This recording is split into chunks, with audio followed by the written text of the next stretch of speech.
ప్రభువును రక్షకుడైన యేసుక్రీస్తు నామములో ఈ శుద్ధీకరణ ప్రార్థనకు చేరుకుడి వచ్చిన మీ అందరికీ నా నిండు హృదయపూర్వకమైన వందనాలు, దేవునికి స్తోత్రాలు. పరిశుద్ధ గ్రంథంలో నుంచి అపోస్తలుడైన పౌలు గారు హెబ్రీయులకు రాసిన పత్రిక 3వ అధ్యాయము 6వ వాక్యాన్ని చదువుకుందాం. హెబ్రీయులకు రాసిన పత్రిక 3వ అధ్యాయము 6వ వాక్యాన్ని మనం అందరూ చదువుకుందాం. అయితే క్రీస్తు కుమారుడైంది, ఆయన ఇంటి మీద నమ్మకముగా ఉన్నాడు, ధైర్యమును నిరీక్షణ వలన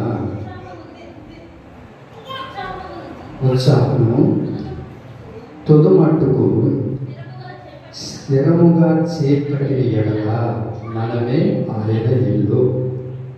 చివరి వాక్యాన్ని మనం ఇక్కడ గమనించగలిగితే, తుదమట్టుకు స్థిరముగా చేపట్టిన ఎడల మనమే ఆయన ఇల్లు.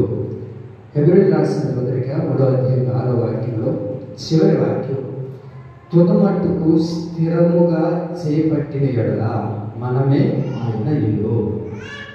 ఈ వాక్యాన్ని మనం గమనించగలిగితే, తుదమట్టుకు స్థిరముగా చేపట్టిన ఎడల మనమే దేవుని యొక్క ఇల్లు. తుదమట్టుకు అంటే అంతము వరకు, తుదమట్టుకు అంటే మరణించేంత వరకు, తుదమట్టుకు అని అంటే మన జీవితము ముగించేంత వరకు మనం ఏదైతే పొందుకున్నామో దానిని స్థిరముగా దానిని చేపట్టి దానిని కొనసాగించినప్పుడు దేవునికి మనము ఒక ఇల్లుగా మారుతాము కాక. మనము దేవునికి ఒక ఇల్లుగా మారాలి అని అంటే, అయితే మన జీవితంలో మనం చేయవలసింది ఏంటంటే, మనం పొందుకున్న దానిని తుదమట్టుకు చేపట్టి దాన్ని స్థిరపరుచుకోవాలి. ఏదైతే మనం పొందుకున్నామో, ఏదైతే మనం దేవుని ద్వారా అనుభవిస్తున్నామో, దేన్నైతే దేవుని ద్వారా ఆశీర్వాదకరంగా మనం మార్చబడ్డామో దానిని తుదమట్టుకు అంతము వరకు మనం మరణించేంత వరకు దేవుని దగ్గరకు చేరేంత వరకు దాన్ని ఏం చేయాలంటే చేపట్టి దాన్ని నడిపించేటట్టుగా మనం మారాలని ఈ రాత్రి ప్రభు మనతో మాట్లాడుతున్నారు. అయితే వాక్యం అంటుంది, తుదమట్టుకు నీవు ఏదైతే పొందుకున్నావో దాన్ని చేపట్టుము, అప్పుడు నీవు దేవుని ఇల్లుగా నేను మార్చబడదా. దేవుని ఇల్లుగా ఒక మనిషి మారాలి అని అంటే తాను పొందుకున్నది తుదమట్టుకు దాన్ని స్థిరపరచుకోవాలి, అంతం వరకు దాన్ని ఏం చేసుకోవాలి, నిలబెట్టుకునేటట్లుగా ఆ వ్యక్తి మారాలని వాక్యం అంటుంది. కనుక నా దేవుని పిల్లరా, వాక్యానుసారంగా మనం బ్రతకాలి, వాక్యానుసారంగా మనం జీవించాలి అంటే తుదమట్టుకు నువ్వు ఏదైతే పొందుకున్నావో, తుదమట్టుకు ఏదైతే నువ్వు కొనసాగిస్తున్నావో దానిని చేపట్టినప్పుడే దేవుని ఇల్లుగా మనం మారుతాము. ఆమేన్. ఎప్పటి వరకు? తుదమట్టుకు అనేది అంతము వరకు, మరణించేంత వరకు, ప్రభులోనికి చేరేంత వరకు మనం ఏదైతే పొందుకున్నామో దాన్ని స్థిరముగా చేపట్టి నడిపించబడాలి. మరి మన జీవితంలో దేన్ని పొందుకున్నామో, దేన్ని సారంగా మనం నడిపించబడుతున్నామో దానిని మనం ఏం చేయాలంటే పట్టుకొని చివరి వరకు, మరణం వరకు, దేవుడి వరకు నిలబడినప్పుడే మనము ఒక దేవునికి ఇల్లుగా మారుదుముగాక. ఆమేన్. అయితే పొందుకున్న దాన్ని మధ్యలో విడిచిపెట్టకూడదు. ఏ ఉద్దేశం చేత అయితే రక్షించబడ్డామో, దేని ద్వారా అయితే దేవుని చేత పిలువబడ్డామో దానిని మధ్యలో మనం విడిచిపెట్టేవారిగా ఉండకూడదు. వాక్యం అంటుంది, ఆ తిమోతికి రాసిన 2వ పత్రిక 2వ అధ్యాయం 5వ వాక్యాన్ని చదవడమా. తిమోతికి రాసిన 2వ పత్రిక 2వ అధ్యాయము 5వ వాక్యం అక్కడే ఉంటుంది కదా.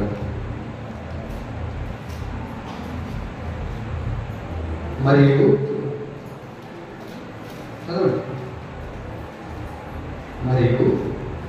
జట్టైన వాడు పోరాడినప్పుడు నియమము ప్రకారము పోరాడుకుంటే వారికి కిరీటము దొరకదు. నియమము ప్రకారము పోరాడకపోతే వారికి కిరీటం దొరకదు. తుదమట్టుకు నీవు ఏదైతే పొందుకున్నావో దాన్ని నియమం ప్రకారం ఎప్పుడైతే నువ్వు పోరాడగలుగుతావో ఆ తర్వాత దేవుడు చేసే గొప్ప కార్యం ఏంటి? ఒక కిరీటాన్ని దేవుడు నీకు అనుగ్రహిస్తాడు. నియమం ప్రకారం మనం కొనసాగించుకోకుండా, నియమం ప్రకారంగా మనం నడిపించబడకుండా ఉన్నట్లయితే మన కిరీటం దొరుకుతుందా? రాయబడిన మాట ఏంటి? నియమం ప్రకారము పోరాడకుంటే వాడికి కిరీటము దొరకదు. కొన్ని నియమాలు ఉన్నాయి ఒక క్రైస్తవునికి, దేవుని రక్తం చేత కడగబడిన వారికి కొన్ని నియమాలు దేవుడు ఉంచాడు. ఆ నియమాల ప్రకారం నడిపించబడితేనే దాని కొరకు మనం కొనసాగించబడినప్పుడే దేవుడు మన జీవితంలో మనకు అనుగ్రహించే కొన్ని కిరీటాలని ప్రభు మనకి వాళ్ళని కోరుకుంటూ ఉన్నాడు. ఆ నియమం ప్రకారం మనం నడిపించబడకుండా మనకి ఇష్టానుసారంగా మనం బ్రతికితే ఏ కిరీటము కూడా మనం పొందుకోలేము. వాక్యం అంటుంది, నియమం ప్రకారం ఏ వ్యక్తి అయితే నడిపించబడతాడో, నియమం ప్రకారం ఏ వ్యక్తి అయితే తుదమట్టుకు కొనసాగించుకుంటాడో ఆ వ్యక్తికి ఒక చక్కటి కిరీటాన్ని నేను అనుగ్రహిస్తాను. ఆమేన్. ఆ కిరీటాన్ని మనం పొందుకోవాలంటే దేవుడు మనకు ఉంచిన ఆ నియమాన్ని తుదమట్టుకు మనం ఏం చేయాలి? దాన్ని చేపట్టి పోరాడాలి, కొనసాగించాలి. ఎప్పటి వరకు అంటే అంతం అయ్యేంత వరకు, మనం దేవుళ్ళలోనికి వెళ్ళేంత వరకు ఏదైతే దేవుడు మనకు అనుగ్రహించాడో దానిని నియమం ప్రకారంగా దాన్ని పాటించేవారిగా మనం ఉండాలి. అయితే మరొక వాక్యాన్ని కూడా మనం చదవగలిగితే హెబ్రీయులకు రాసిన పత్రిక 12వ అధ్యాయము 2వ వాక్యాన్ని చదువుదామా?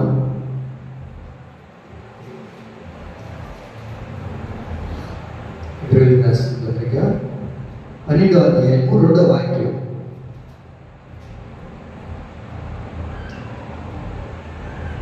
నేను చదువుతాను వినండి. ఆ మధ్యలో ఉంటుంది, ఆయన తన ఎదుట ఉంచబడిన ఆనందము కొరకై అవమానమును నిర్లక్ష్యం పెట్టి శిలువను సహించి దేవుని సింహాసనము యొక్క కుడి పార్శ్వమున ఆసీనుడై ఉన్నాడు. ఆ వాక్యం పై వాక్యాన్ని మనం చదవగలిగితే, దానిని కొనసాగించేవాడునైన యేసు వైపు చూచుచు మన ఎదుట ఉంచబడిన పందెములో ఓపికతో మనం పరిగెత్తాలి. మన ఎదుట ఉంచబడిన దానిని మనం ఏం చేయాలి? ఎలా పరిగెత్తాలంట? ఓపికతో, నిదానంగా దేవుడు మీ ఎదుటించిన దాని కొరకు మీరు ఏం చేయాలి? ఓపికతో పరిగెత్తాలి. ఓపికతో పరిగెత్తినప్పుడే దాన్ని తుదముట్టించగలుగుతాం. తుదముట్టించాలి. దాన్ని మనం అంతము అయ్యేంత వరకు, మనం మరణించేంత వరకు మనం పొందుకున్న దాన్ని పోగొట్టుకోకుండా ఉండాలి అని అంటే మన జీవితంలో మనం పొందుకున్న దాన్ని మన పరుగు పద్ధతిలో ఏం చేయాలో తెలుసా? ఓపికతో పరిగెత్తాలి, ఓపికతో కొనసాగించుకోవాలి మన జీవిత యాత్రలో. వాక్యం ఉంటుంది, మీరు ఏదైతే పొందుకున్నారో దాన్ని తుదమట్టుకు చివరి వరకు దాన్ని కొనసాగించే వారిగా మనం ఉండాలని వాక్యం సెలవిస్తుంది. కనుక దేవుని ప్రియులారా, తుదమట్టుకు మనం ఏం చేయాలి? దేనిని మనము తుదముట్టించేటట్లుగా చేయాలి అంటే దేనిని మనం మరణం వరకు చేపట్టాలి, దేనిని మనము తుదముట్టించాలి, దేనిని మనం మరణించేంత వరకు దాన్ని చేపట్టి దాన్ని కొనసాగించాలి. చూడండి, కొంతమంది దేవుడి మందిరానికి వస్తారు, ఒక 4 రోజులు వస్తారు, ఆ తర్వాత మందిరానికి దూరం అయిపోతుంటారు. ఏమి అని అంటే వాళ్ళకి తగిన సాకులన్నీ చెప్తూ ఉంటారు. ఆ ఇంట్లో వాళ్ళు ఒప్పుకోలేదనో, లేకపోతే ఆ దేవుడు నాకు పడలేదనో, రకరకాలుగా చెప్తూ ఉంటారు. కానీ వాక్యం అంటుంది, నువ్వు ఏదైతే పొందుకున్నావో అది తుదముట్టించేంత వరకు నీ జీవితాన్ని కొనసాగించాలి. ఈ పరుగు పందెంలో ఈ జీవిత యాత్ర అనేది ఒక పరుగు పందెం లాంటిది. ఈ పరుగు పందెంలో మనం కొనసాగించబడుతున్నప్పుడు దేన్నైతే మనం పొందుకున్నామో, దేవుని ద్వారా ఏదైతే మనం ఆశించామో దానిని పొందుకున్న తర్వాత దాన్ని ఏం చేయాలంటే మధ్యలో విడిచిపెట్టి వెళ్ళిపోయేవారిగా ఉండకూడదు, కానీ తుదముట్టించి చేపట్టేవారిగా మనం ఉండాలని దేవుడు ఈ రాత్రి మనతో సెలవిస్తున్నాడు. అయితే పొందుకున్న దాన్ని మనం ఏం చేయాలి? చివరి వరకు, అంతరించేంత వరకు, మరణించేంత వరకు, దేవుని యొద్దకు కొనసాగించేంత వరకు మనం దాన్ని చేపట్టేవారిగా మనం ఉందుముగాక. ఆమేన్. దేనిని మనము తుదముట్టించాలి, దేనిని అంతము వరకు దాన్ని కొనసాగించాలి అని అంటే, చూడండి, మనము పిల్లలు కంటాము, పిల్లలు కనిన తర్వాత కానీ ఊరిని వదిలేసి వెళ్ళిపోతామా? చెప్పండి. పిల్లలు కన్నాం, పిల్లలు కనిన తర్వాత ఊరిని గాలి వదిలేస్తాం. ఏం చేస్తాం? వాళ్ళు మన కడుపు నుంచి బయటకు వచ్చిన ఈ భూమి మీద పడ్డప్పటి నుంచి మరలా మనం బ్రతుకున్న రోజు వాడు మంచోడో చెడ్డాడు, వాడు మంచోడో చెడ్డాడు, ఎలాంటి వాడైనా సరే ఆ బిడ్డను మనం వదులుకోగలుగుతామా? మనం మరణించేంత వరకు, మనం దేవుని యొద్దకు చేరేంత వరకు కడుపులో పుట్టిన బిడ్డలు ఎలాంటి వారైనా సరే వాడిని ఏం చేస్తాము? చాలా జాగ్రత్తగా చూసుకొని వారికి కావాల్సినవన్నింటినీ సమకూర్చి వాడు కొట్టినా తిట్టినా మనం దూరం చేసుకున్న బిడ్డ మీద ప్రేమ పోతుందా? బిడ్డని మనం దూరం చేసుకుంటామా? చెప్పండి, దూరం చేసుకుంటాం. చేసుకో. మనం మరణించేంత వరకు ఆ తల్లి పాత్రను, ఆ తల్లికి ఉన్న అర్హతను మనం ఏం చేస్తాం? తుదముట్టిస్తాం.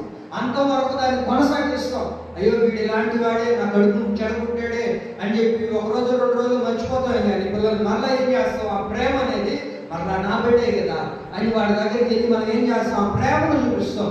అది మనం మరణించేంత వరకు మనం ఆ ప్రేమను ఏం చేస్తాం?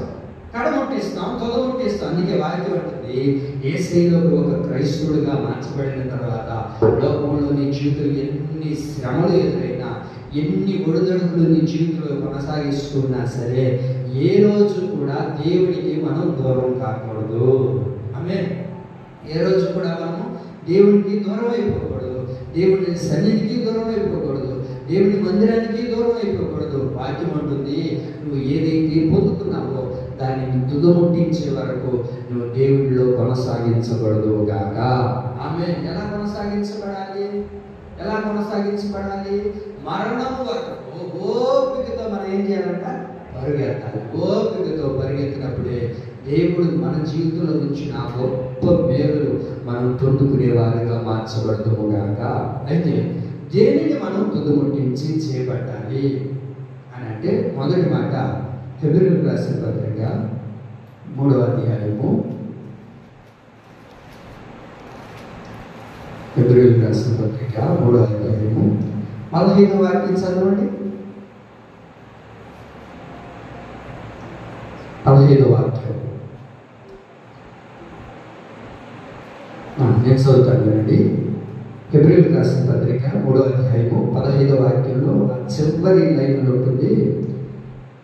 ఆ చివరి లైన్లో ఏలయనగా, మొదటి నుండి మనకున్న దృఢ విశ్వాసము అంతము మటుకు గట్టిగా చేపట్టిన యెడల క్రీస్తులో పాలువారమై యుందుము. మరొకసారి చదువుతున్నాను వినండి.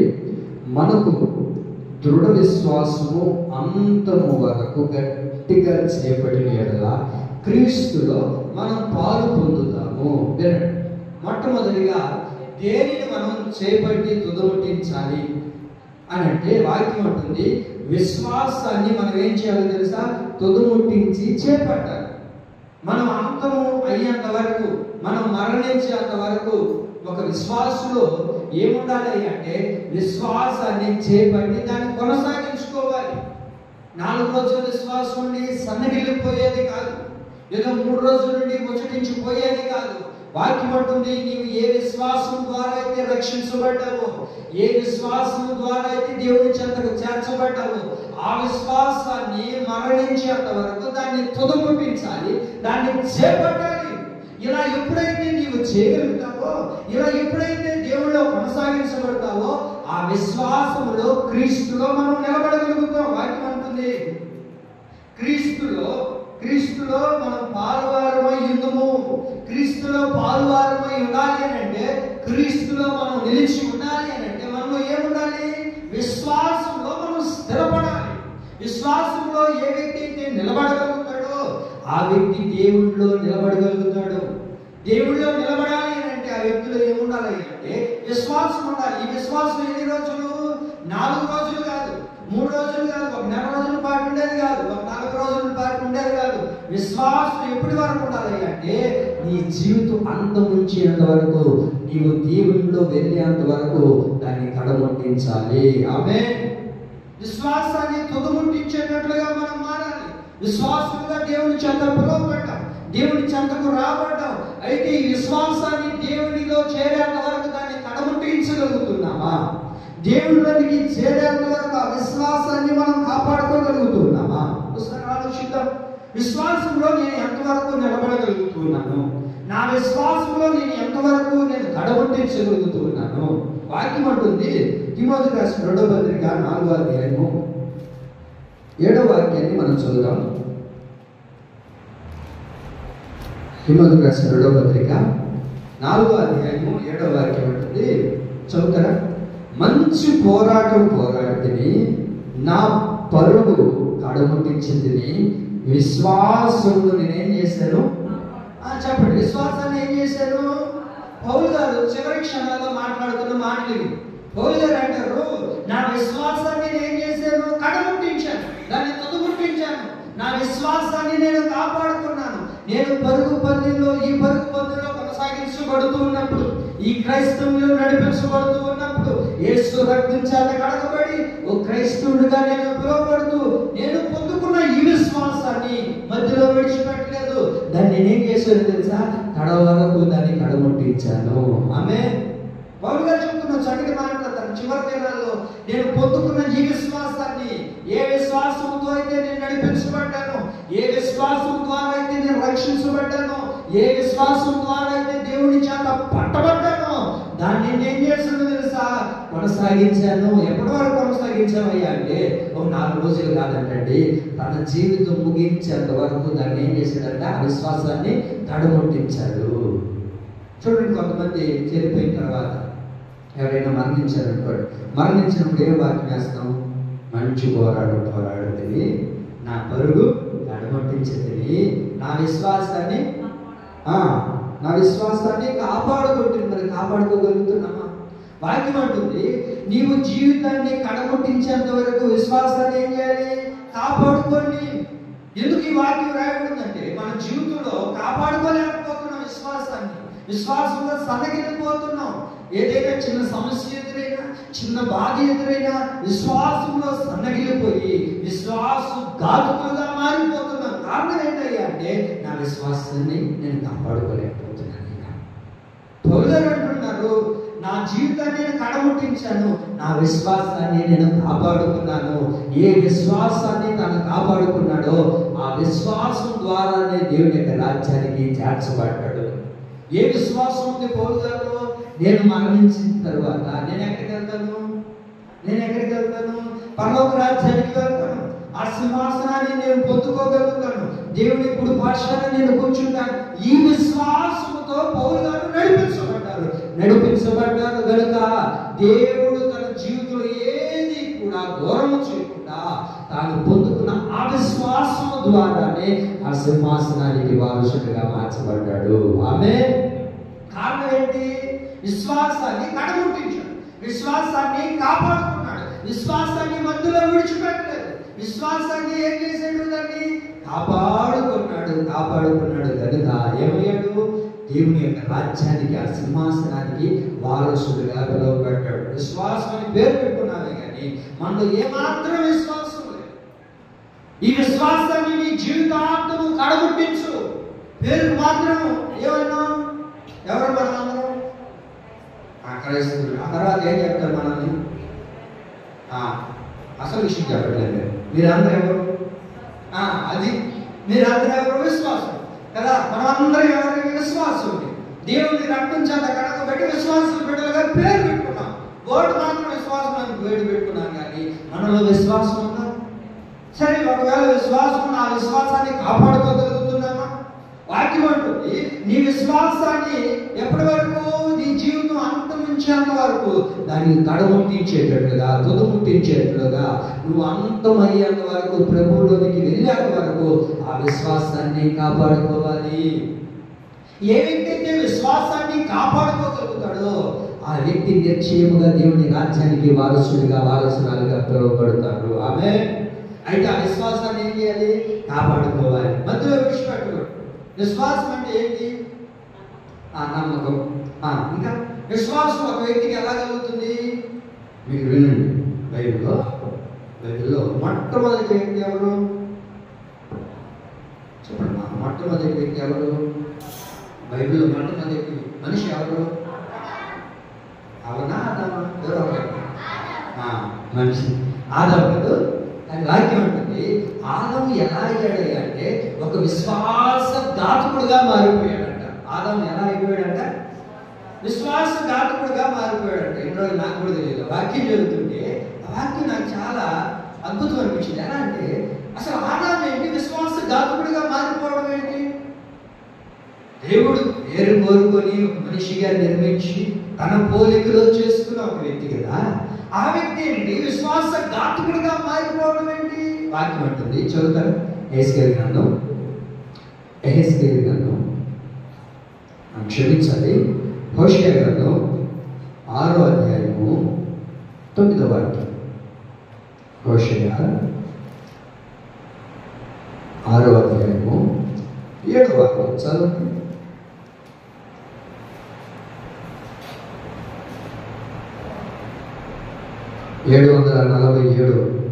పేజీ నెంబర్ 6వ అధ్యాయము 7వ వాక్యం చూడండి.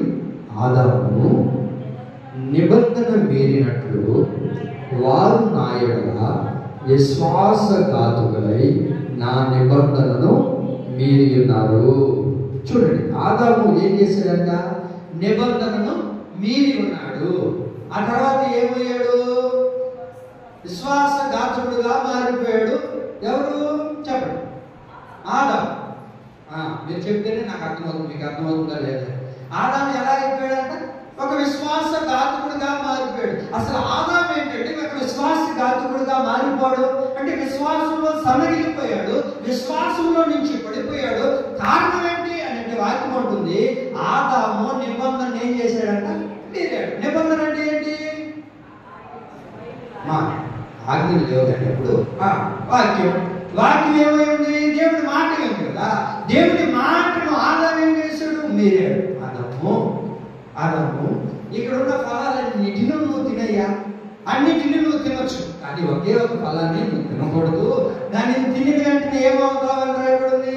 నువ్వు నిశ్చయంగా చేస్తావు అని దేవుడు చెప్పాడు. ఒక మాటను చెప్పాడు, ఒక వాక్యాన్ని చెప్పాడు. మన భాషలో ఒక వాక్యం చెప్పాడు, ఒక మాటను చెప్పిన తర్వాత ఆ నిబంధనను, ఆ మాటను మేరచ్చా? ఆ వాక్యం మీద, ఆ మాట మీద ఏం చేయాలి? ఆదాము విశ్వాసం ఉంచాలి. నేను ఆ పండు తింటే చచ్చిపోతాను కదా, నేను మరణిస్తాను కదా, నా మహిమ నేను పోగొట్టుకుంటాను కదా, దేవుడు నా మీద నుంచి ఆ నమ్మకత్వాన్ని నేను పోగొట్టుకునే వ్యక్తిగా మారిపోతాను కదా, ఆ దేవుడు ఇచ్చిన మాటను నేను ఏం చేయాలి? విశ్వాసంతో దాన్ని కొనసాగించుకోవాలి. అప్పటి వరకు బాగానే ఉంది, విశ్వాసంతో కొనసాగించబడుతూనే ఉన్నాడు. కానీ మధ్యలో ఏమైందో తెలియదు. కానీ మొత్తానికి ఏమైంది? సాతాను కూడా వచ్చాడు. వచ్చి ఏమన్నాడు అమ్మమ్మతో? ఇది నిజమా అని చెప్పి తనలో ఉన్న విశ్వాసాన్ని సన్నగిల్లేటట్లుగా చేశాడు. మంచిది. ఆ తర్వాత ఏమైంది? సన్నగిల్లేటట్లుగా చేసిన తర్వాత మరలా ఆ పండును ఆమె తినిన తర్వాత ఆ పండును తీసుకొని వచ్చింది. అయ్యా నువ్వు కూడా తినయ్యా, చాలా అద్భుతంగా ఉంది, ఎంత బాగుంది అనుకున్నావు అని అంటే, ఈ పండు అలా లేదా కొంచెం అంటే దేవుడు మనల్ని విశ్వాసంగా పిలుచుకున్నాడే, దేవుడు ఇచ్చిన మాట మీద మనం విశ్వాసంగా నిలబడాలి. ఈ పండు తింటే మనం చస్తాము, దేవుడు మహిమను పోగొట్టుకుంటామే, దేవుడి సన్నిధికి దూరం అయిపోతామే, దేవుడు మనల్ని నమ్మే కదా ఈ తోటలో, ఇంత పెద్ద తోటలో మనల్ని నిలబెట్టి ఒక విశ్వాసంగా పిలుచుకున్నాడే అన్న ఇంత జ్ఞానం కూడా లేకుండా ఏమైపోయారండి?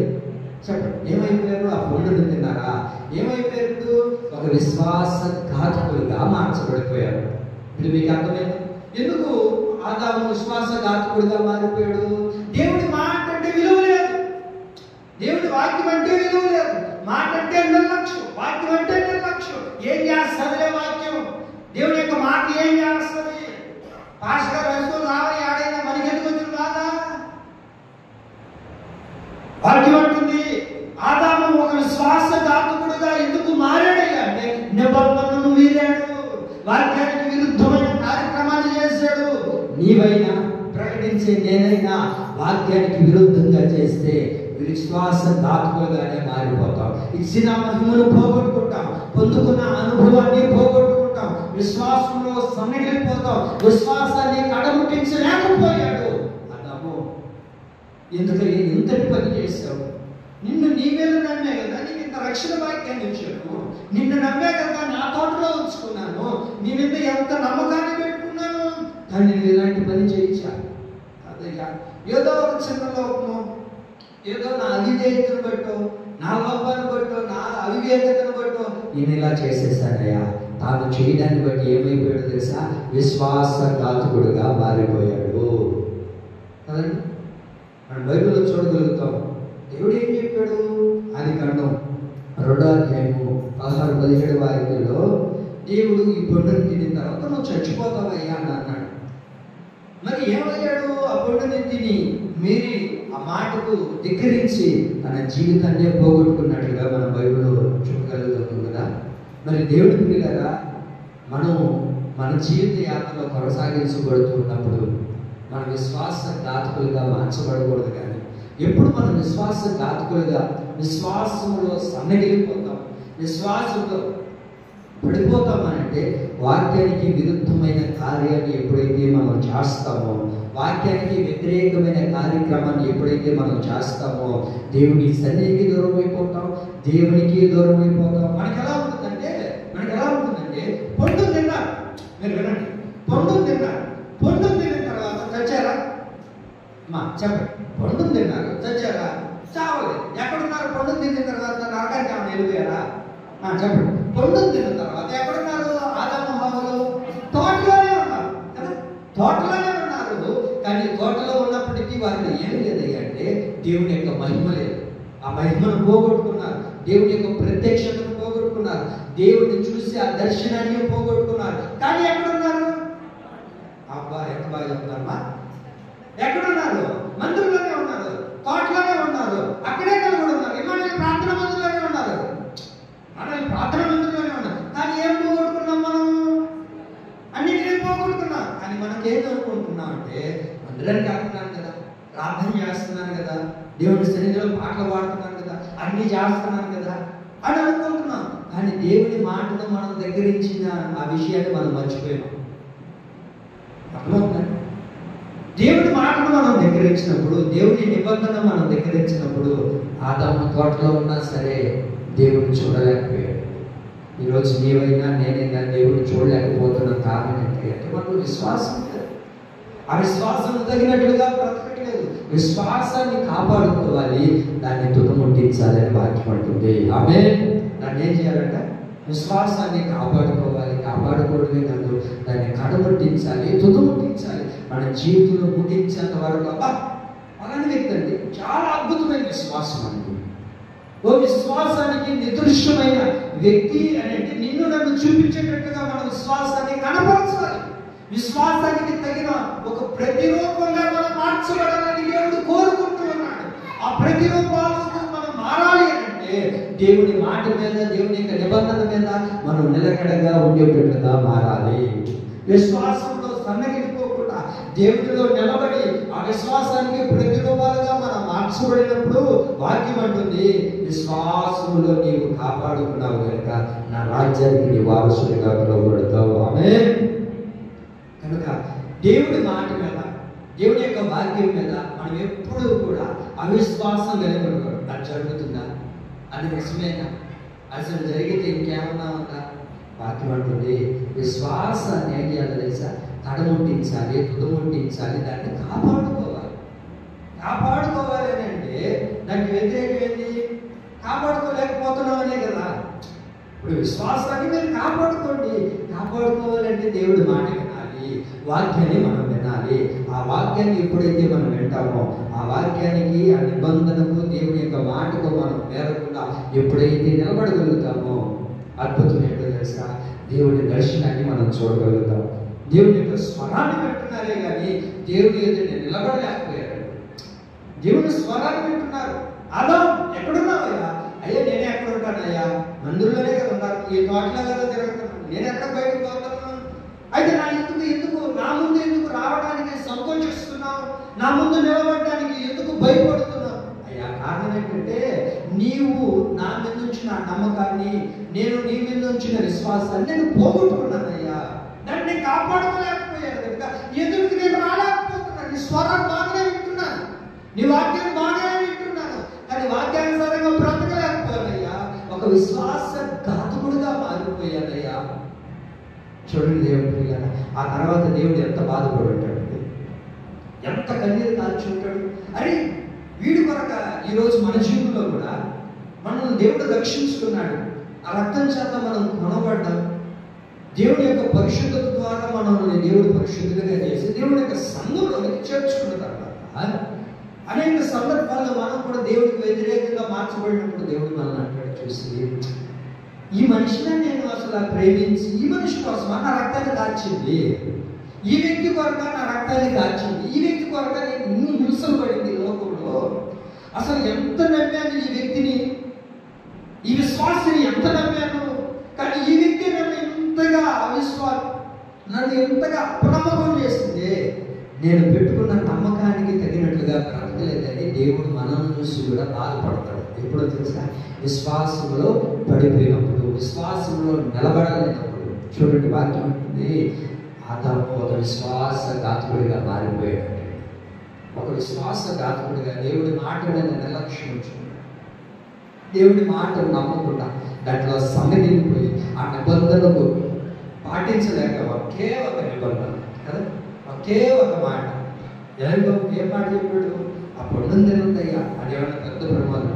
అన్నీ ఉన్నాయి. కానీ ఎందుకో తన జీవితంలో కలిగిన ఆ స్థితిని బట్టి, ఆ పరిస్థితిని బట్టి సన్నగిలిపోతూ ఉంటాం. మన విశ్వాస జీవితంలో కూడా కొన్నిసార్లు సన్నగిలిపోతూ ఉంటాం, పడిపోతూ ఉంటాం, వెనక్కి వెళ్ళిపోతూ ఉంటాం. కానీ వాక్యం ఉంటుంది, నీ విశ్వాసాన్ని ఏం చేయాలి తెలుసా?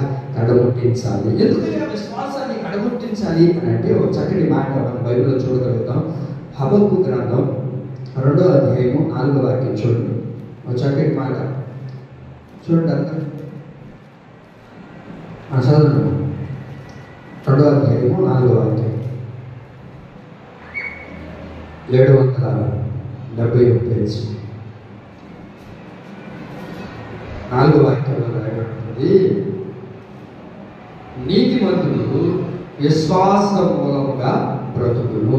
చెప్పండి, విశ్వాసం మూలంగా ఎవరు బ్రతుకుతాడు? నీతిమంతుడు బ్రతుకుతాడు. నీతిమంతుడు దేని ద్వారా బ్రతుకుతాడు? చెప్పండి, విశ్వాసము ద్వారా బ్రతుకుతాడు. విశ్వాసము దేని ద్వారా కలుగుతుంది? దేవుని యొక్క వాక్యము ద్వారా, దేవుని యొక్క మాట ద్వారా, దేవుని యొక్క నిబంధన ద్వారా నీతిమంతుడికి విశ్వాసం కలుగుతుంది. ఏ విశ్వాసాన్ని బట్టి దేవుడి మందిరానికి వచ్చావు? ఏ విశ్వాసం ద్వారా దేవుడితో కొనసాగించబడుతున్నావు అని అంటే దేవుని వాక్యం ద్వారానే పట్టబడ్డది. ఎందుకు నీతిమంతుడిగా మార్చబడ్డాడు? విశ్వాసము ద్వారా నీతిమంతుడు ఏం చేయబడతాడు? బ్రతుకుతాడు. ఒక నీతిమంతుడు దేవుడి ద్వారా బ్రతుకుతాడు అంటే విశ్వాసము ద్వారా. విశ్వాసము ద్వారా ఎవరు బ్రతుకుతారు? నీతిమంతుడు కదా. వాక్యం అంటుంది, నీతిమంతుడు విశ్వాసం ద్వారానే బ్రతుకుతాడు. ఈరోజు నీవైనా నేనైనా మన జీవితంలో ఎలాంటి పరిస్థితులు ఎదురైనా, ఎలాంటి ఇబ్బందులు మన జీవితంలో ఎదురైనా సరే ఈ విశ్వాసాన్ని పోగొట్టుకోకూడదు. నీతిమంతుడు విశ్వాసం ద్వారానే బ్రతుకుతాడంట. దేని ద్వారా బ్రతుకుతాడంట? నీతిమంతుడు విశ్వాసం ద్వారా బ్రతుకుతాడు. ఆ విశ్వాసమే లేకపోతే, నమ్మకమే లేకపోతే ఇంకా నీతిమంతుడు బ్రతకలేడు. కారణం ఏంటి అంటే తనలో విశ్వాసం లేదు, తనలో నమ్మకం లేదు. వాక్యం అంటుంది, నీతిమంతుడు విశ్వాసం మూలంగా బ్రతుకుతాడు. చూడండి, రేపు మాకు చచ్చిపోతాడు, హాస్పిటల్కి వెళ్తాడు, డాక్టర్ అంటాడు, నీకేమయ్యా శుభ్రంగా ఉంటావు, నీకేం ఇబ్బంది లేదు అని అన్నాడు అనుకోండి, చాలా హ్యాపీగా వచ్చేస్తాడు. డాక్టర్ అంటాడు, హాస్పిటల్కి పోతాడు, ఏంటండి ఈ టెస్ట్? నాయన అసలు ఏం చేస్తున్నారు మీరు రోజు? అసలు గుర్తుందా లేదా మీకు? మంచి అంత మరి ఏమనిపిస్తుంది? పక్కన కన్నా పేదరికి ఏమనిపిస్తుంది చెప్పండి? ఏదో పెద్ద ప్రమాదమే నాకు ఎదురైపోతుందంట. అబ్బా అని 2 రోజులు మాట్లాడినాడు, రాత్రికే చచ్చిపోతాడు. ఏమని? ఏం కలిగినాడికి? ఏ విశ్వాసం కలిగిందంటే ఇక నేను చచ్చిపోతాను, నాకు పెద్ద ప్రమాదం ఎదురైపోయింది, ఇంక నేను బ్రతకలేను. అదే డాక్టర్ వచ్చిందమ్మా, నీకేమన్నా శుభ్రంగా కూడా రాయాలంటే అని అన్నాడు అనుకో. ఆ మనిషికి ఇప్పుడు ఎట్లా ఉంటుంది? కొండంత బలం వచ్చేస్తుంది. అంటే ఎవరి ద్వారా? మనం ఎంతమంది మనం ఎన్ని చెప్పినా రాదు. అది ఎక్కడికి వెళ్తూ వస్తుంది? ఆ నారాయణ హాస్పిటల్లో పెద్ద డాక్టర్ చెప్తే అప్పుడు వస్తుంది. భర్త చెప్పినా ఏమో, పిల్లలు చెప్పిన నీకేం మీకు కావాలి, నేను చేస్తే బాగా బతకాలనే కదా మీరా అని అనుకుంటారు. అదే హాస్పిటల్, నారాయణ హాస్పిటల్కి వెళ్ళి ఆ పెద్ద డాక్టర్ చెప్పాడు అనుకో, అప్పుడు నాకే 2 రోజులు నుంచి అదే కదా చెప్తాను అంటే మేము చెప్పేది లే. ఇప్పుడు ఎలా కలిగింది ఆ మనిషికి? మీకు అర్థం అవడం ఎలా ఆ విశ్వాసం కలిగిందంటే పెద్ద డాక్టర్ చెప్పడం కాదు కదా. పెద్ద డాక్టర్ ఎవరు? అందరికంటే పెద్ద డాక్టర్ పరమ వైద్యుడు, మనం ఆరాధిస్తున్న ప్రభువైన యేసుక్రీస్తు మీద నీ విశ్వాసం ఉంచగలిగితే దాని ద్వారానే నీతిమంతుడు ఏం చేయగలుగుతాడు? బ్రతకగలుగుతాడు. నీతిమంతుడు విశ్వాసం ద్వారా బ్రతకగలుగుతాడు. ఈ లోకంలో అయ్యా ఇంకా నేను చచ్చిపోనా, నేను యేసు రక్తం చేత కడగబడ్డాను కదా, నేను మంచి విశ్వాసిని, నేను నీతిపరుణ్ణి అయితే నాకు ఇంక మరణమే లేదా అని అనుకోగలరు. ఇది కాదు, ఈ మరణాన్ని గురించి దేవుడు మాట్లాడలేదు ఇక్కడ. నీతిమంతుడు విశ్వాసం మూలంగా బ్రతుకుతాడు. మనం ఈ శరీరం ద్వారా మరణించిన ఈ ఆత్మకు మరణం లేకుండా నిత్య అగ్నిలోనికి వెళ్ళకుండా ఎక్కడికి చేర్చబడతాం? ఆ సింహాసనానికి, దేవుని యొక్క రాజ్యానికి మనం వారసులం అవుదు కనుక ఆమేన్. ఆ రాజ్యానికి మనం చేరాలి అంటే, ఈ మరణాన్ని పొందుకోకూడదు అని అంటే మనం ఏం చేయాలో తెలుసా? నీతిమంతులు విశ్వాస మూలంగా బ్రతుకుతారు. నేను ఇక్కడ చచ్చిపోవచ్చు, ఈ శరీరము మట్టికి మన్నైపోవచ్చు, నెవర్. కానీ నా జీవితంలో నేను పొందుకున్న దేవుని యొక్క ఆ నీతి ద్వారా, ఆ పరిశుద్ధత ద్వారా రేపు దేవుని రాజ్యంలో సజీవునిగా నేను కళ్ళు తెరస్తాను. ఈ విశ్వాసం, ఈ నమ్మకం మనలో ప్రభు వచ్చేంత వరకు దాన్ని కడముట్టించి కాపాడుకుందాముగాక. ఆమేన్. యోహాను సువార్త 4వ అధ్యాయము 34వ వాక్యం. యోహాను సువార్త 4వ అధ్యాయము 34వ వాక్యాన్ని చదువుకుందాం. యేసు వారిని చూచి, నన్ను పంపిన వారి చిత్తము నెరవేర్చుటయు ఆయన పని తుదముట్టించుటయు నాకు ఆహారమయ్యున్నది. యేసయ్య చెప్తున్న చక్కటి మాట, యేసయ్య చెప్తున్న మాట. యేసు అక్కడున్న ప్రజలందరినీ చూసి అంటారు, ఆయన పనిని నేను తుదముట్టించడానికి, కడముట్టించడానికి నాకు ఎలా ఉందో తెలుసా? ఆయన పనిని చేయడానికి నాకు ఆహారముగా ఉంది. ఏదంట? ఏది కడముట్టించాలని యేసయ్య అక్కడ మాట్లాడుతూ ఉన్నాడు అని అంటే, పని, దేవుని యొక్క పనిని నేను కడముట్టించాలి, దాన్ని తుదముట్టించాలి. ఆయన పనిని తుదముట్టించుటే నాకు ఆహారమైనది. దేవుడి పని చేయడానికే నేను లోకానికి వచ్చాను, తండ్రి పని చేయడానికి లోకానికి నేను వచ్చాను. ఆ పని నాకు ఎలా ఉంది? దాన్ని కడముట్టించేంత వరకు అదే నాకు ఆహారమే ఉంది. ఇంక వేరేది కాదు. వేరే పనులు చేయాలన్న ఆలోచన నాకు లేదు. కానీ దేవుని పని చేయడమే, దాన్ని కడముట్టించడమే, దాన్ని తుదముట్టించడమే, దాన్ని నేను అంతమయ్యేంత వరకు, నేను సిలువుకు అప్పగించేంత వరకు దాన్ని నేను చేయాలి తెలుసా? కడముట్టించాలి, దాన్ని కొనసాగించాలి. ఏది? పని. పని అంటే వాక్యం ఉంటుంది. అదే మాట అపోస్తలుడైన పౌలు గారు కూడా చెప్తారు. అపోస్తలుల కార్యములు 20వ అధ్యాయము 24వ వాక్యం చదవండి. అపోస్తలుల కార్యములు 20వ అధ్యాయము 24వ వాక్యంలో కూడా పౌలు గారు అంటారు ఇక్కడ 24వ వాక్యంలో, నేను ప్రభువైన యేసు వలన పొందిన పరిచర్యను తుదముట్టింపు వలనని నా ప్రాణము నాకెంత మాత్రము ప్రియమైనదిగా ఎంచుకొనడం లేదు. నేను ప్రభువైన యేసు వలన పొందిన పరిచర్యను, నేను యేసుక్రీస్తు ప్రభు ద్వారా నేనేం చేయబడ్డాను? పొందుకున్న ఆ పరిచర్యను నేనేం చేస్తున్నాను తెలుసా? కడముట్టిస్తున్నాను, తుదముట్టిస్తాను. అయితే నా ప్రాణం ఎంత మాత్రం నాకు ప్రియమైనది కాదు. నా ప్రాణాన్ని నేను ప్రేమగా ఎంచుకోవట్లేదు. దేవుడి పరిచర్య కొరకే, దేవుడి పని కొరకే నేను కడముట్టించాలని ఆశ తప్ప నా ప్రాణం మీద, నా శరీరం మీద, నా శరీర ఇచ్చల మీద నాకే మాత్రం ఆశ లేదు. పౌలు గారు ఏంటయ్యా అని అంటే, దేవుడు నా మీద ఉంచుకున్న నమ్మకానికి తగినట్లుగా నేను బ్రతకాలి. యేసుక్రీస్తు ప్రభు అని కూడా చెప్తున్నారు. మనం చదువుకున్న మాట అదే కదా. యేసు ప్రభు ఈ భూమి మీదకి ఎందుకు వచ్చాడో ఆ పనిని చేయాలన్న ఆశ తప్ప వేరొకటి లేదంట. అదే నాకు ఆహారమైనది. ఆహారం మీద తినాలనో, లేకపోతే ఇంకొకటి చేయాలనో, ఇంకొక దగ్గరికి వెళ్ళాలనో ఈ ఆలోచన నాకు లేదయ్యా. తండ్రి పని చేయడమే నాకు ఆహారమైనది అని యేసు ప్రభు వారు చెప్పినట్లుగా అపోస్తలుడైన పౌలు గారు కూడా చెప్తున్న మాట ఏంటో తెలుసా? యేసు ప్రభు ద్వారా నేను పొందుకున్న ఈ పరిచర్యను దాన్ని నేనేం చేయాలి? కడముట్టించాలి, దానిని తుదముట్టించాలి. ఆ తర్వాత రాయబడిన మాట, నా ప్రాణము నాకెంత మాత్రము ప్రియమైనది కాదు. పౌలు గారి గురించి మీరు చదువుకోగలిగితే అపోస్తలుల కార్యంలో తాను ఎక్కడికి వెళ్ళినా, పరిచర్య నిమిత్తం ఎక్కడికి వెళ్ళినా అన్ని శోధనలు ఎదురై, అని దేవుని స్వార్థ చెప్పడానికి వెళ్తే చెరసాలలో బంధించేస్తున్నారు. దేవుని స్వార్థం చెప్పడానికి వెళ్తే ఒక బందీగా బంధించేసి తీసుకువెళ్తున్నారు. దేవుని స్వార్థం చెప్పడానికి వెళ్తే ఏమైంది?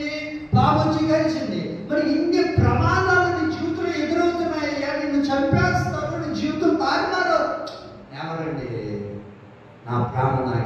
మాత్రం ప్రియమైనది కాదు. నాకేంటో తెలుసా, నేను మరణించేంత వరకు దేవుడిచ్చిన ఆ పరిచర్యను నేను తుదముట్టించాలి. చెప్పండి, ఏం చేయాలంట? ఆ పరిచర్యను తుదముట్టించాలి. రెండో మాట ఏంటంటే, పరిచర్యను మనం తుదముట్టించాలి, దాన్ని చేపట్టాలి. పరిచర్యను తుదముట్టించి చేపట్టాలి. మరి చేయగలుగుతున్నామా? పౌలు గారు అంటారు, అయ్యా ఇన్ని శోధనలు ఎదురవుతున్నాయి, ఇన్ని ఇబ్బందులు ఎదురవుతున్నాయి, కానీ ఎందుకు నీ పరిచయం ఆపలేకపోతున్నాను? నా ప్రాణం నాకెంత మాత్రం ప్రియమైనది కాదు. నా ప్రాణం నాకెంత మాత్రం ప్రియమైనది కాదయ్యా. ఈ ఆత్మని శరీరం ఏముంది? ఏ రోజైనా మట్టికి మంది అయిపోవాల్సిందే, పోవాల్సిన శరీరమే కదా. ఇది నాకెంత మాత్రం ప్రియమైనది కాదయ్యా. నేనేం చేయాలో తెలుసా? నా దేవుని కొరకు నా పరిచర్య, నా దేవుని యొక్క పరిచర్యలో నేను కొనసాగించాలి. ఆ పరిచర్య నిమిత్తమే నన్ను దేవుడు పిలుచుకున్నాడు, అందుకని దేవుడు నన్ను ఎన్నుకున్నాడు. అవునయ్యా, అయితే ఇంకేమి అంటాడు? నా ప్రాణం నాకు ఎంత మాత్రం ప్రీతి అయింది కాదయ్యా. నా శరీరం వరకు నేను ప్రార్థనట్లేదు. చూడండి, కొంతమంది ఉంటారు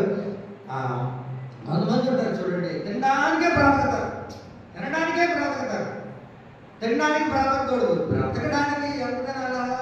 ఒక ముద్ద తింటే చాలు, అంతేనా? తినడానికి బ్రతకూడదు. అర్థమవుతుందండి? కొంతమంది ఇదే తినడానికే బ్రతకుతుంటారు. వాక్యం అంటుంది, దేవుని యొక్క పరిచర్య కొరకే నేను బ్రతుకుతున్నానయ్యా. నా ప్రాణం నాకెంత మాత్రం ప్రియమైనది కాదు.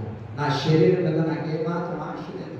మంచి వస్త్రాలు ధరించుకోవాలను, లేకపోతే ప్రియముగా కనబడాలను, మనుషులుగా గొప్పగా కనబడాలను, ఈ ఆలోచన నాకు లేదయ్యా. నా ప్రాణం ఎంత మాత్రం నాకు ప్రియమైనది కాదు. అంటే ప్రాణం మీద దానికి ఏం లేదు, ప్రీతి లేదు. ప్రాణం అంటే ఆశ లేదు. అన్నిటినీ విడిచిపెట్టాలన్న కోరిక తనలో, అన్నిటినీ విడిచిపెట్టాడు. తనలో ఉన్న ఆశ ఏంటయ్యా అంటే, నేను పొందుకున్న ఈ పరిచర్యను, చెప్పండి, ఈ పరిచర్యను తుదముట్టించాలి. ఎంతైనా సరే దేవుడి పరిచర్య కొరకు కష్టపడాలి. ఎందుకు? నా ప్రాణానికి నాకు ప్రియమైనది ఏది కాదు. వాక్యం అంటుంది, నీ పరిచర్యను నువ్వేం చేయాలో తెలుసా? తుదముట్టించాలి, కడముట్టించాలి. ఎప్పటి వరకు?